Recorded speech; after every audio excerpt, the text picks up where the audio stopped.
the weed industry isn't feeling too anxious about Trump 2.0. Marijuana entrepreneurs and advocates may not like Trump, but many are cautiously optimistic and see opportunity in the incoming administration. This is written by Mary Jane Gibson.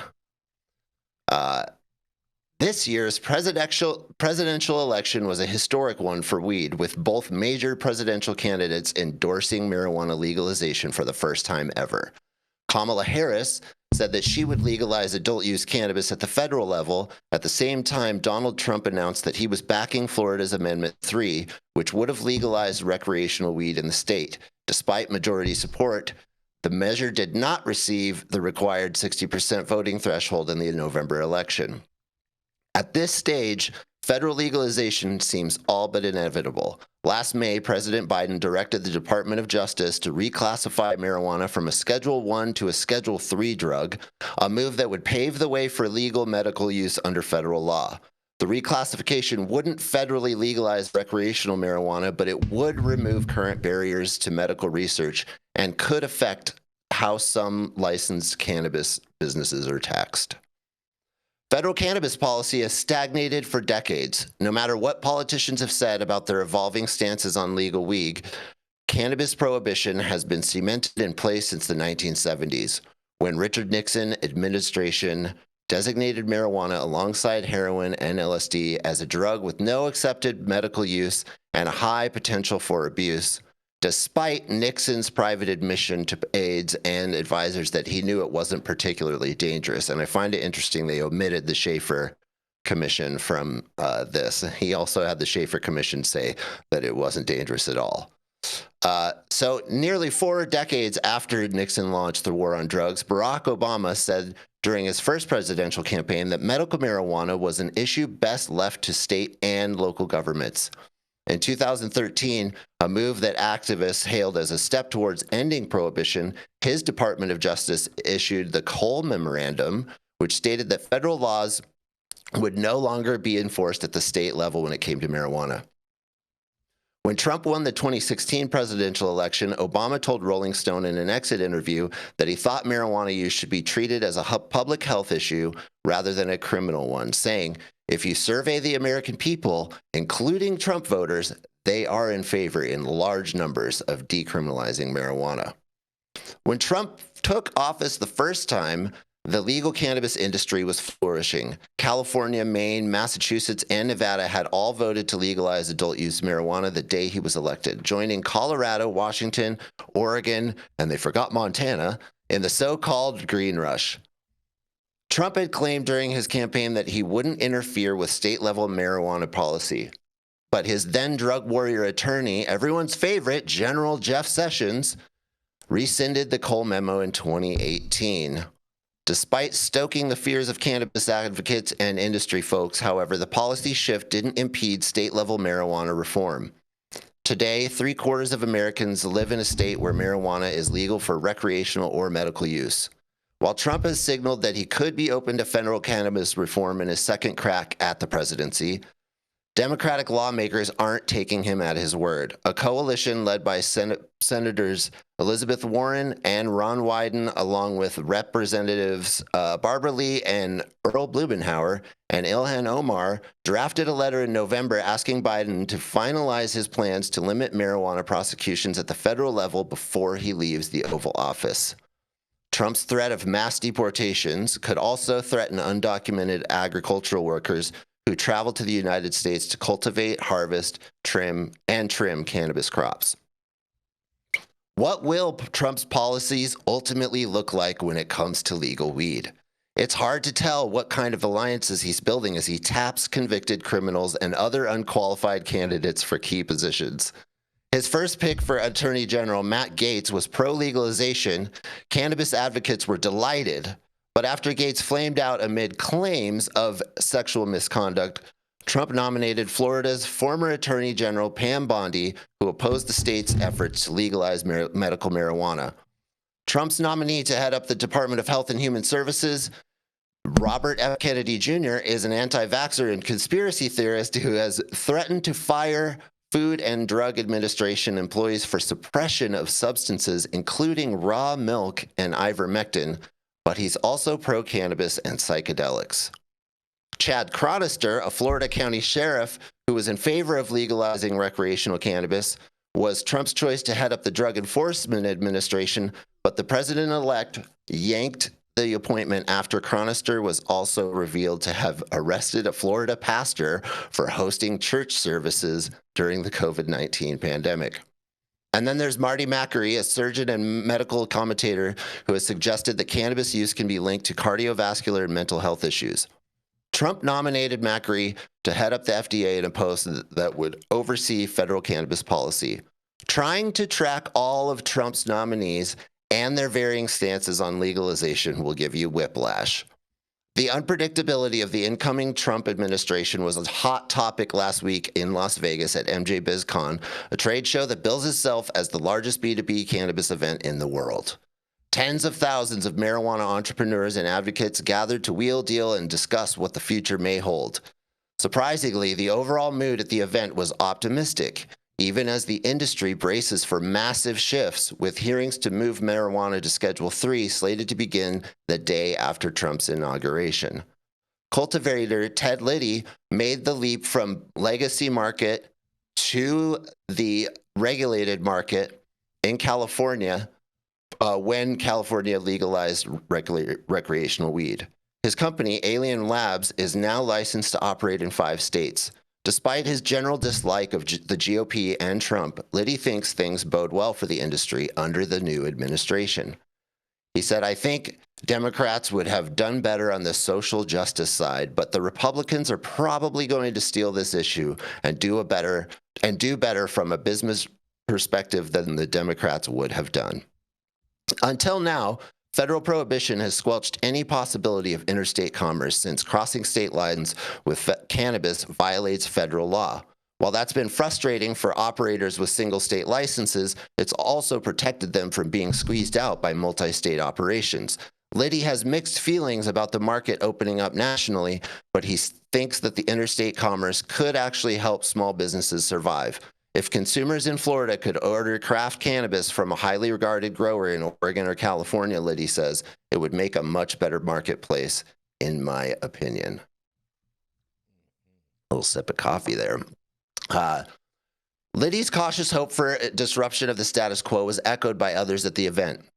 Jordan Tritt, CEO and co-founder of advisory firm The Panther Group, says investors are feeling optimistic about Trump's nomination of RFK Jr. as the head of HHS. RFK Jr. is the biggest positive opportunity in the administration that I see playing out for the cannabis space, Tritt says. He's pretty favorable on psychedelics and cannabis. I expect a move away from pharmaceuticals that will invite new strategic investors.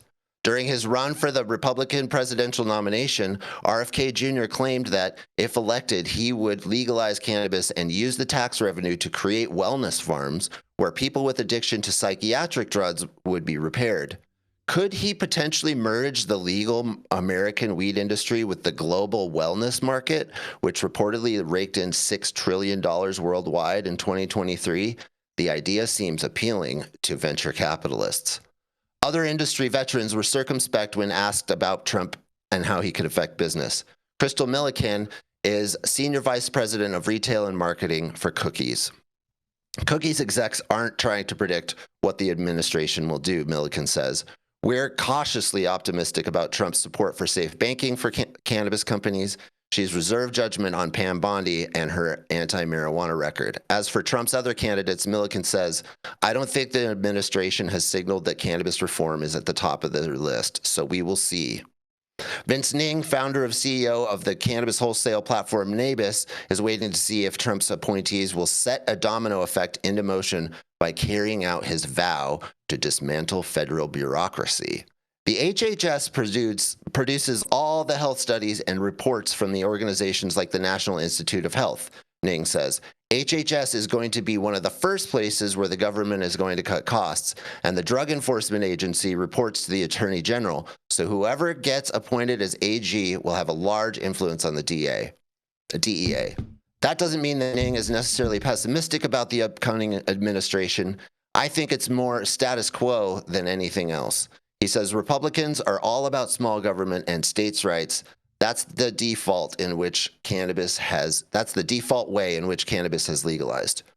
Some marijuana activists also anticipate that things could change for the better under Trump, even if it means chaos. Danny Danko, his last name, Vinkovetsky, the former cultivation editor, that's why he's Danny Danko, because we can't say his last name. Mm-hmm. The former cultivation editor for High Times points out that federal law hasn't changed under any of the presidential administrations since he started out as a grower in the 90s.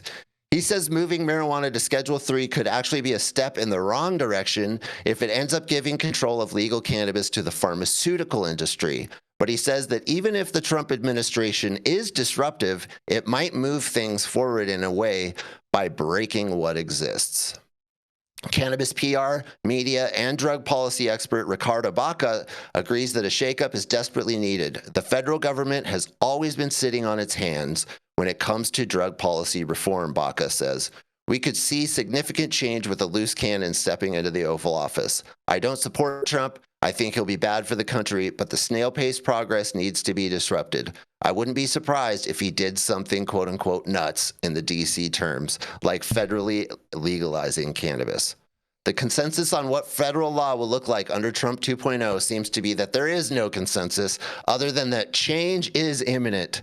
Overall, the industry outlook for legal weed seems bright. Could Trump and his cabinet of diehard MAGA loyalists flip the script on over 80 years of prohibition? We'll have to spark it up. Sit back and wait to see. This is Jesse Barney, and I am really excited to hear you guys talk about what you think is going to happen over the next 4 years and even in the next one with this new administration. Man. First of all, Jesse, I cannot believe that Mary Jane Gibson, you said wrote this piece, first of all, right? That's what it said. Okay, well, I'm impressed with her because she is a big Trump hater. And so I was that's interesting that she did this piece. I think it's even more interesting that Rolling Stone chose to publish it because we know Rolling Stone is a super woke publication too. But this I mean I think that's what I liked about this. It felt really balanced. Like, yeah, at least there was a little bit of like, hey, let's check it out and see, and some open-mindedness, which I really appreciate. I totally, that's exactly what I was going into, Jesse. Exactly that man, this maybe the TDS is starting to wear off of these liberals. It's very possible. Hey, come on, Jason. It's not your birthday yet. I mean, she did have to throw in, like, there were a few things where she threw in some terms and some phrases, but she couldn't help herself. But overall, the article is, I think, balanced and represents what I have seen from the industry is that there is mixed feelings. I mean, even if you're a conservative, I'm a little bit, I have some trepidation about this. Because there's so many promises made. RFK Jr. stands for so much, and on the psychedelics and weed front, he is kind of one of our guys. Whether you're on the left or the right, he's just been one of our guys. Yep. So there's hope there, but if they fuck it up, man, you know what? Even if they fuck it up, they're not gonna like mess it up more than it's already been messed up. But shout out to the Suitors with a big old super chat who says, if JB makes drug czar, will he still be able to maintain his crown of the highest Republican? And yes, that will, because I own the name on the internet, so therefore it can never go away. And if you own something on the internet, you know it's real. Yeah, if it's on the internet, it's definitely true. I mean, listen, RFK's taking my fucking Diet Coke. I'm going to say it once again because I continue to feel this way, but cannabis is not a fucking important topic to any of the administrations that we've had previously. I don't see this changing now. Like, we need to realize very quickly that, like, they bring it up when somebody needs to get the black vote. And that's what the fuck keeps happening. You saw fucking the Harris campaign do it. They're not going to change it. If we push through Schedule 3, then we're sure as shit not going to fix anything anytime soon. We're going to have there to be like, well, we addressed it, so fuck you. Fair enough. I mean, technically, as far as I'm concerned, cannabis was already legalized under the Farm Bill, regardless of what you want to call it, a loophole or whatever. Because I think everything is all THCA until you burn it, and I'll take that defense to court on someone. You know what I'm saying? What do you think about this, Russ? Being out there in Texas. Yeah, well, I'm a little optimistic more. I think that the glass is half full when it comes to this Trump administration, because I just think the business owner in that guy must see the value in the economics that is at play here for not just for every state, but for the whole economy. Everyone's concerned about recession, and I think if we can keep hemp legal or regulate cannabis nationally, federally, just the good for the economy alone is a move that I think is as to the article that you were reading there, Jesse. I think that was no one knows what Trump's going to do, and I think that's an unknown thing, and I feel like the glass is half full, because I just think that perhaps the business guy in him will try to help the economy in a way. And so I think there may be motivation politically for him from the business aspect of legalizing or federally making cannabis legal. I mean, even if they just remove Operation Choke Point, I mean, that's going to be a big help for the industry overall, from all the debanking that we have all experienced. I mean, what do you think? Are you guys hopefully optimistic over there at Key Investments, Jordan? Like, are you guys getting ready? You guys seeing from the investor side that, because cannabis it's been a drought for people trying to raise money in cannabis and whatnot. And personally, I don't think there's been a lot of good deals in cannabis for people to throw their cash flow at it, even in the second place. But what are you guys thinking with this, with what Trump is going to do or could possibly do? Yeah, no, great question. I mean, you nailed it. The last few years, really since the beginning of 2022, have just been a total desert in terms of raising new capital for the cannabis space. And you've seen the public stocks all lose, 85-90% of their value since that time. I think that the Democrats, frankly, just squandered a big opportunity for a win, right? They had the support of the people. They said that they were going to at least reschedule it, if not legalize it. And then Biden sat on his hands for, 3 years effectively. I do think that Trump is going to continue with the rescheduling process. I mean, the tweet he sent out a few months ago in support of rescheduling, in support of Florida adult use passing, and in support of safe banking. I mean, I don't think he sends that out if he doesn't sincerely mean it, right? There's no positive to him to send that out and then retract those statements. So I am optimistic about rescheduling. I think that will be a huge win for the industry if and when that happens, because it gets rid of the 280E tax issue that has just been completely draining a lot of these cannabis operators' balance sheets. Obviously, we saw the public sell off quite a bit post-election, and I think that was a combination of obviously Florida adult use not passing, which frankly I think that just was mainly because it was a 60% threshold. No, it was because it was a bad bill. It's a bad bill, Jordan. They didn't have any activist support because there was no home grow provision, and it was just basically a big corporate takeover of these MSOs taking over the whole Florida marketplace, and that's why people didn't support it. Sure. Fair enough. I mean, that could be the fear mongering, Jason. It's true. Yeah. But nonetheless, the point is that the public's obviously sold off after that, and I think they also kind of got reacted that Republicans are bad for cannabis when we've seen that frankly the Democrats haven't really done anything either. So I'd say generally optimistic about Trump and his administration. I mean, we talked about RFK, obviously, Vivek, Elon Musk, Tulsi Gabbard have all come out obviously in support of cannabis. Matt Gaetz would have been better than Pam Bondi, at least on this issue going in, but I'll defer judgment on what she's going to do. So I'm overall cautiously optimistic. Yeah, we're probably going to have Matt Gaetz as a special counsel, so he'll still be in that DOJ office and able to steer, and offer his thoughts on things and whatnot. I think that's the most important point, is that they the Democrats missed this opportunity, and this is an easy win for Republicans to just ram it through and get it done really fast and move on and win a ton of people's love in right away. So I think it's an easy win. I think that's the reason to be hopeful that something could happen quick. Fair. Yeah, the culture is ready for this as well, Jason. I think people are, more accepting of cannabis than they've ever been, in the last 30 years. And I think it would be a win for the Republicans to jump on this. And so that's why I feel, that the glass is half full. Mm-hmm. Well, I like glass half full. Jenny, do you want to do your story next, or do you want me to do my second story? I can go.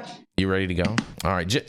All right. Well, coming up next, that's right. It is none other than Miss Jenny Beth Dills, America's sweetheart. She's the founder of Kind Cannabis and of Justice Served, a 501c3 that can help you get your life back on track if you have been unjustly criminalized over this cannabis plant and not receiving a pardon from Biden. But nonetheless, it